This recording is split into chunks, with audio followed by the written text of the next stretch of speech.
souvent, les gens, j'ai l'impression que c'est ça qu'ils ont peur. Ils ont peur de sortir de leur zone de confort, ils ont peur de pousser leurs limites, puis c'est parce que ils se font pas confiance. Éventuellement, le combat, c'est tout le temps toi contre toi. It's you versus you. C'est un combat, man, qui est continu, éternel. Puis les gens qui sont capables de maximiser ce combat-là, puis de le gagner jour après jour, c'est les gens qui, en bout de ligne, sont nos idoles, c'est les gens qu'on idolâtre, puis c'est non seulement ça, mais c'est les gens aussi qui souvent ont le plus de bonheur, simplement parce que, selon moi, le bonheur vient du sentiment d'accomplissement.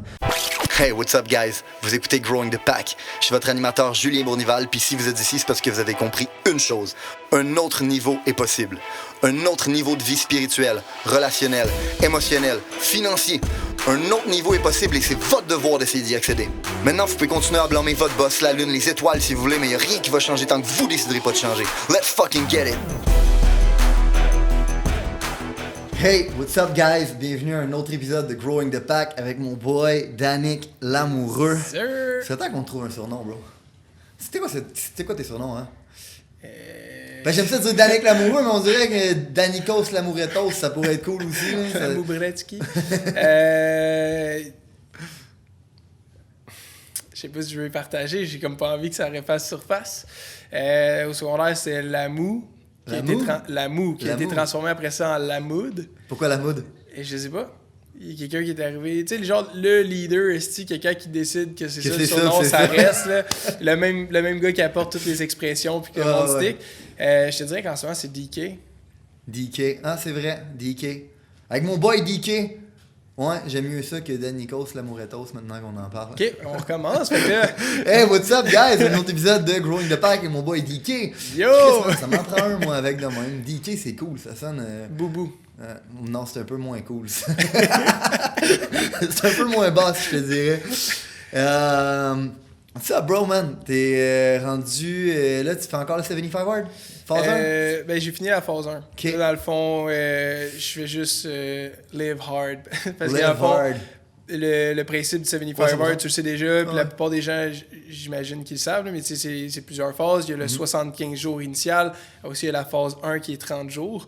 Puis entre la phase 1 et la phase 2, c'est mandatoire, là, en fait, mandatory, il faut que tu prennes un 30 jours de break. Ouais.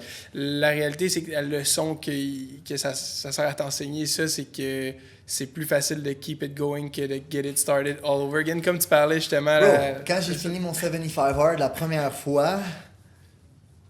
Juste à cause que j'ai pris un break entre le 75 Hard et la phase 1, puis techniquement, t'es pas obligé d'en prendre un. Tu peux en prendre un si tu veux, mais t'es pas obligé.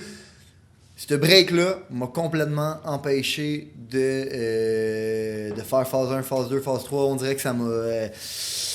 pareil comme on parlait avec Will Smith, dans le fond, c'est plus facile de rester en forme que de se remettre en forme. Puis ça a vraiment été un déclic pour moi parce qu'il a même fallu que je refasse 75 Hard pour être capable de l'attaquer, puis encore une fois j'ai pas été capable de l'attaquer. Bon, ok, je vais mettre ça sur la faute d'un voyage au Maroc puis une coupe de... c'est 5 endroits différents en un mois là. Ouais, bien avant le COVID là en passant. Ouais, 100%. Mais c'est rough en crise. J'ai tellement de respect pour tout le monde qui font ce programme-là parce que pour l'avoir fait, comme une fois que j'ai même pas fait le programme au complet, j'ai juste fait le 75 Hard. C'est quelque chose que je planifie de faire une fois par année. C'est définitif. Pour la simple et bonne raison que c'est tellement bon pour ta discipline, ton focus, ton mindset. Pour toutes les skills, dans le fond, primaires, man, qui te permettent vraiment de comme... Bro, d'opérer à la meilleure version de toi-même. En bout de ligne, c'est ça, c'est des skills. Les gens, souvent, ont tendance à penser que c'est inné. Ah, le gars a de la discipline. Ah, le gars, dans le fond, c'est un hard worker. Le gars, c'est un hard worker. Puis, c'est tellement faux. Je suis le gars, à la base, le plus lazy de l'histoire de l'humanité.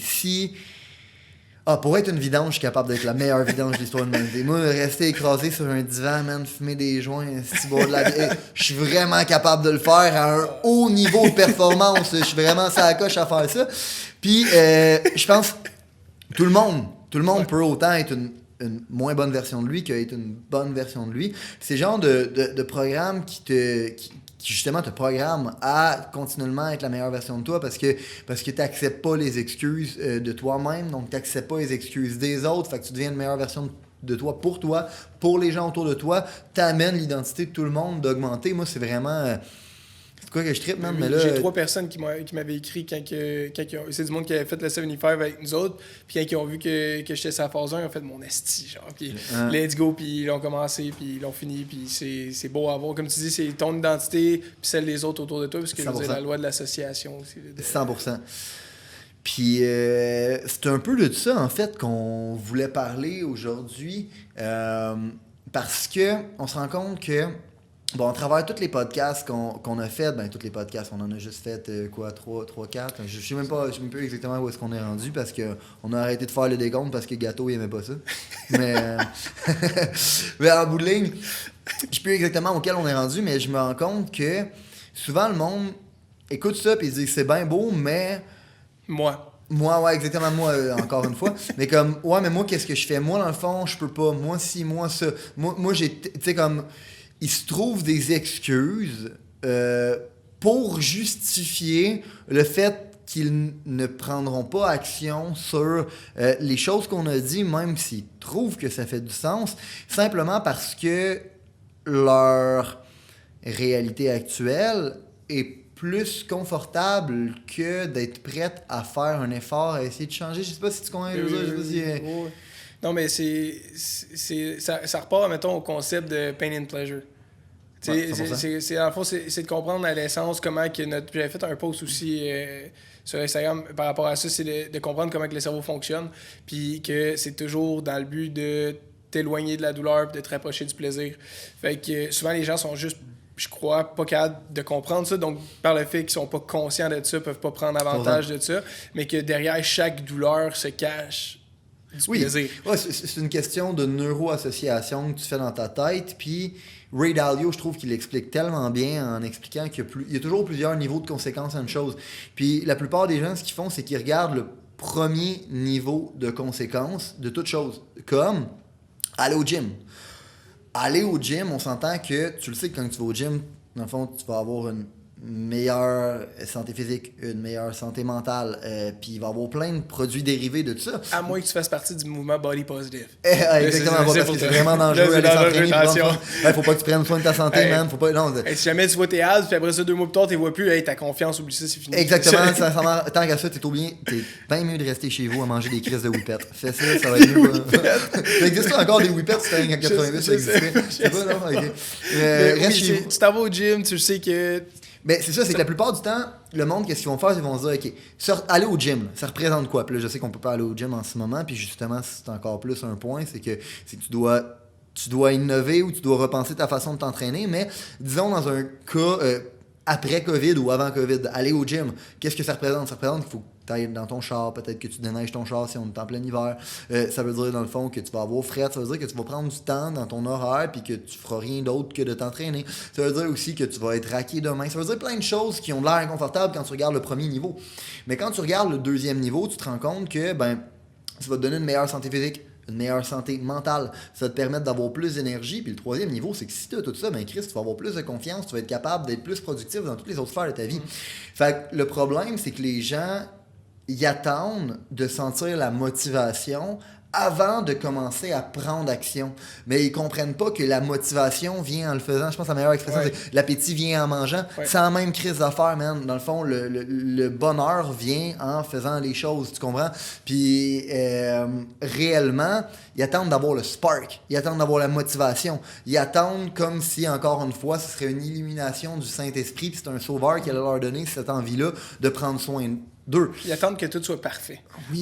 Mais quand ça va arriver, puis que ça va arriver, là, je vais commencer. Oui, c'est tellement facile dans un cas de COVID-19 de se dire « Je vais attendre que l'économie restart. Je vais attendre que le gym y rouvre. Je vais attendre. » Mais en bout de ligne, quand tu fais ça, c'est encore une fois une question de programmation. Tu te programmes à te donner des excuses. Tu te programmes à attendre tout le temps. Puis, sincèrement, si en ce moment ton excuse c'est le COVID, après le COVID, tu vas avoir une autre excuse, man. Ben oui. Tu vas avoir une autre excuse. Puis tu deviens de meilleur en meilleur à les trouver, là, ça va être facile. 100%. Puis réellement, je pense que c'est ça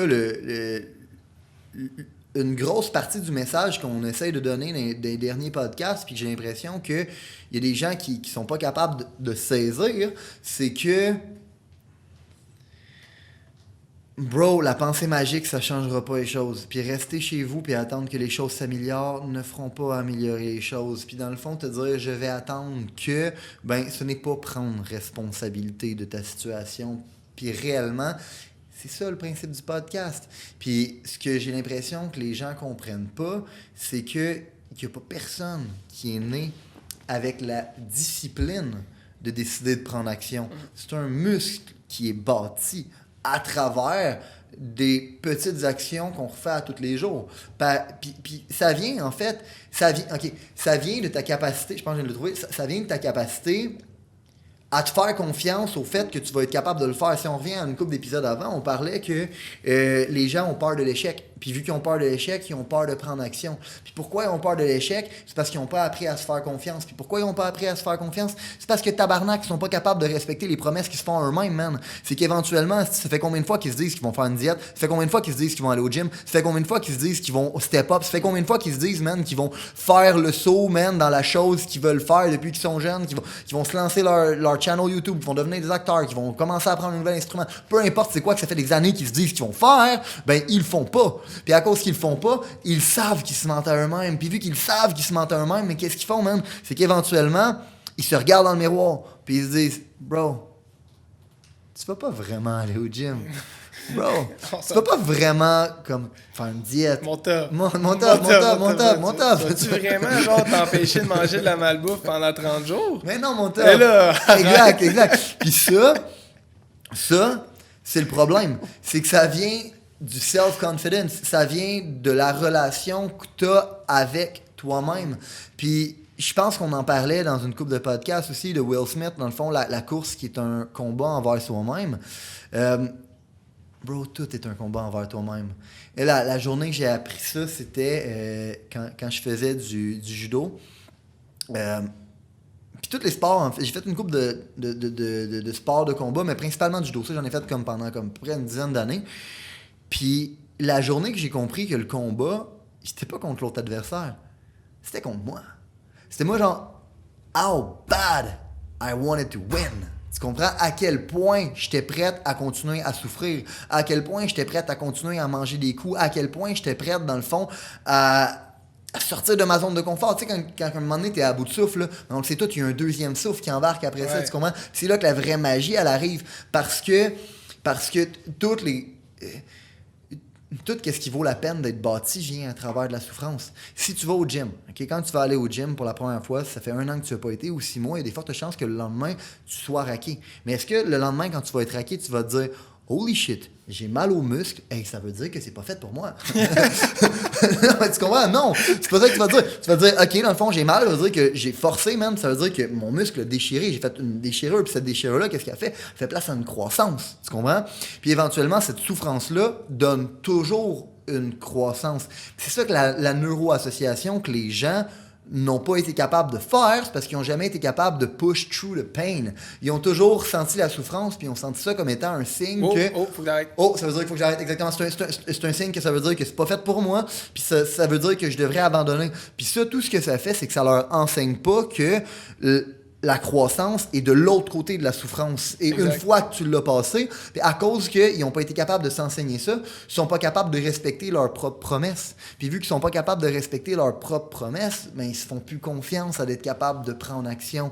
Puis, bro, le premier 75 hard que j'ai fait, je l'ai pas fait avec autant d'intent que le deuxième. Le deuxième, j'ai vraiment été avec beaucoup d'intent. Ma diète, man, je mangeais 3000 calories par jour. Mes 2 workouts étaient vraiment intenses. Je le faisais dans l'objectif de pousser ma limite, d'en demander encore plus à mon corps et à mon esprit. Puis tu le sais comme moi, là, quand tu fais ça, les résultats sont peut-être pas instantanés, mais ils viennent vite en calice. Tu comprends? C'est juste une question de get going. Puis le problème, c'est que les gens sont pas capables de passer à travers ça, parce qu'ils sont pas capables d'avoir la neuroassociation de pain equal pleasure. Exact. Puis, tu sais, la première fois que tu es rentré dans un gym, Puis quand tu as commencé à t'entraîner, t'aimais ça? Mais non, bro. Tu comprends comme. Il n'y a pas personne qui aime ça. Je pense pas. Mais non, en tout cas, si t'aimes ça, Props, tant mieux, let's go. Tant mieux pour toi. T'avais déjà compris les choses. Mais moi, c'est ça mon point, c'est que j'ai tout le temps joué au hockey. Justement, tout ça, mettons, c'était les arts martiaux. Moi, c'était la guitare, arts martiaux, puis c'est des principes qui reviennent. Moi, c'était ça qui me motivait, mettons, à être en shape puis à travailler fort. Puis c'était le will to win aussi, la compétition. Puis autour de comme 15-16 ans, là, quand j'ai perdu cet aspect-là de compétition, j'ai pas mal perdu toute envie de prendre soin de mon corps, de prendre soin de moi-même. C'est même pas quelque chose que j'y pensais pas. C'était comme je m'en foutais un peu. J'étais un petit peu de dépression aussi là-dedans. Tu mangeais des whippets en boxer. En boxer, c'est dans mon lit. Hey, mais non, je ne vais pas sortir de mon lit pour aller sur le divan, mon top. Fait que le point que j'essaie de faire avec ça, c'est que je pense pas qu'il y a personne qui est arrivé pour la première fois dans un gym où est-ce que tu connais pas où est-ce qu'ils sont les machines, tu connais pas les gens qui sont là, puis faire genre « Wow, c'est le fun ». Puis moi, quand je suis arrivé pour la première fois, ce que je me suis dit, c'est « OK, dans le fond, faut que j'apprenne à aimer ça. » Parce que je le sais que c'est important pour la santé mentale. Puis tous les gens que je considère comme mes idoles, ça n'a pas besoin d'être des athlètes. C'est vraiment n'importe quelle discipline, ils s'entraînent, ils prennent soin de leur corps. Et je me suis dit, OK, c'est important pour moi, ça je le comprends. Maintenant, comment je fais pour apprendre à aimer ça? Puis ce que je faisais, c'est que quand j'y allais, j'essayais de trouver des choses que j'aimais. Puis une des premières choses que j'ai trouvées, c'est on s'entraînait au multisport, tu sais, où est-ce que nos bureaux à Laval. Puis on avait un sauna. Okay. Puis moi, je tripe sauna, je tripe chaleur. Genre, j'aime vraiment ça. Fait que l'affaire que j'ai faite, on parlait de neuroassociation. Même si ça me tentait pas d'aller au gym, quand je rentrais dans le gym, je me poussais à faire mon workout pour avoir droit au sauna. Fait qu'encore une fois, je balançais pain, pleasure. J'aime pas ça aller au gym, sauf que le plaisir que je vais retirer d'aller dans le sauna après, puis d'être capable de profiter de ce moment-là à moi, par après, m'a donné goût. Puis après ça, il y a plein d'autres choses que j'ai commencé à aimer. J'ai commencé à aimer avoir le progrès. Tu sais, le fait que les poids augmentent. Après ça, tout d'un coup, les résultats physiques commencent à arriver. Puis là, il y a plein de bonnes raisons qui commencent à apparaître de qu'est-ce qui est le fun, puis qu'est-ce que tu peux aimer de ce processus-là. Qui, au début, c'était genre, what the fuck, pourquoi je lèverais des poids en métal? Tellement de fois qu'il y a du sang qui est envoyé vers mon muscle à un point tel où est-ce qu'il déchire. Puis qu'après ça, pour les 2-3 jours qui vont suivre, je suis raqué. Il n'y a aucun plaisir là-dedans. Pourquoi je ferais ça? Pourquoi je m'infligerais ça? Mais là, maintenant, aujourd'hui, tu me demandes, puis comme, tu devrais-tu vivre sans ça? Ma réponse est non. Non. Puis au-delà de ça, moi, je trouve, j'ai beaucoup d'amour pour le gym puis l'entraînement physique parce que je trouve que c'est une des places où c'est le plus facile de se conditionner. On dit tout le temps « How you do one thing is how you do everything ». Okay? Puis je trouve vraiment que quand tu vas au gym, ben c'est une place où est-ce que c'est facile de se dire « You know what?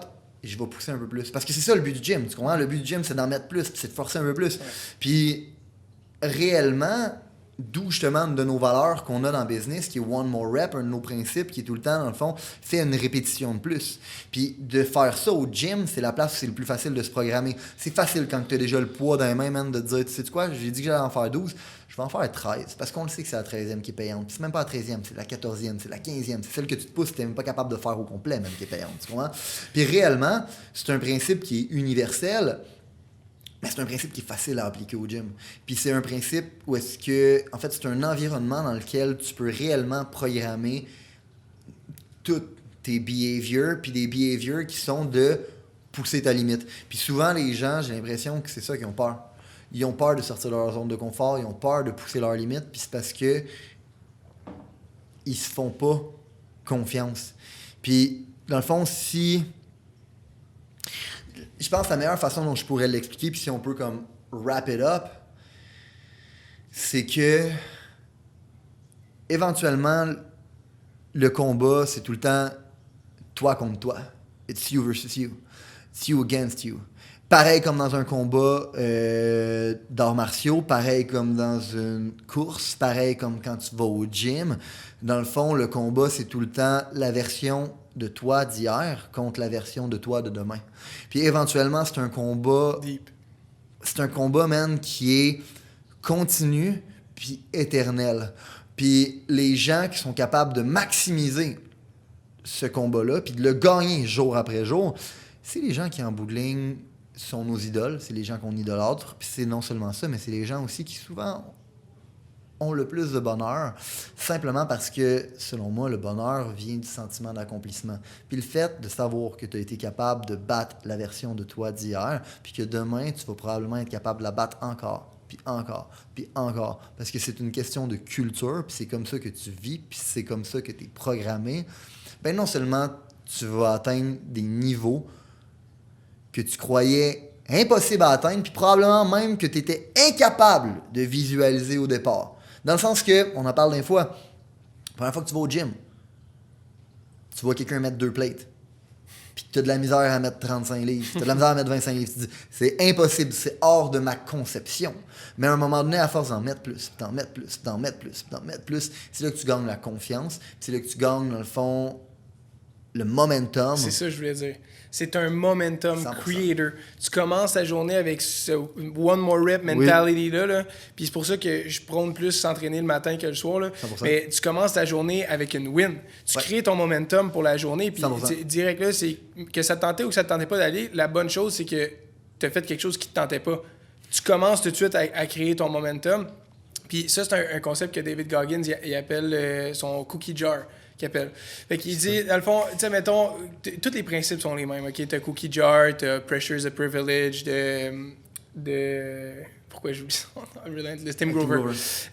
C'est que, dans le fond, la raison pourquoi tu veux être capable de te mettre dans ces positions-là où est-ce que tu n'es plus capable de lever la barre, ou dans des positions en dehors de ta zone de confort où est-ce que tu te challenges puis tu fais quelque chose qui te rend inconfortable, c'est qu'après ça, tu accumules les wins. Fait que oui, pour ta journée, c'est un momentum creator, mais c'est un momentum creator pour ta vie au complet, parce qu'à force d'accumuler les wins, dans le futur, vu que dans des situations où tu n'avais pas besoin de le faire, mais tu le fais quand même par décision de te mettre dans une position inconfortable, puis de pousser, puis de te mettre de la pression. Puis après ça, quand la vie, chose qui est inévitable, quand la vie met quelque chose sur ton chemin, que tu t'attendais pas, puis que tu dois passer à travers, tu es capable d'aller dans ton cookie jar, puis faire « Hey, check, ça va être correct.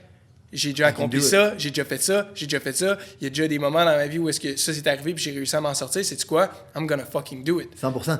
Puis je pense que c'est le plus gros bénéfice du 75 Hard. C'est que ton premier workout, c'est un win. Ton deuxième workout, c'est un win. Avoir bu ton gallon d'eau, c'est un win. Avoir lu tes 10 pages, c'est un win. Chaque petite chose que tu coches est un fucking win. Puis c'est ça qui te transforme en winner. Parce que, on le dit souvent, win, c'est une question de culture. C'est une question de décision.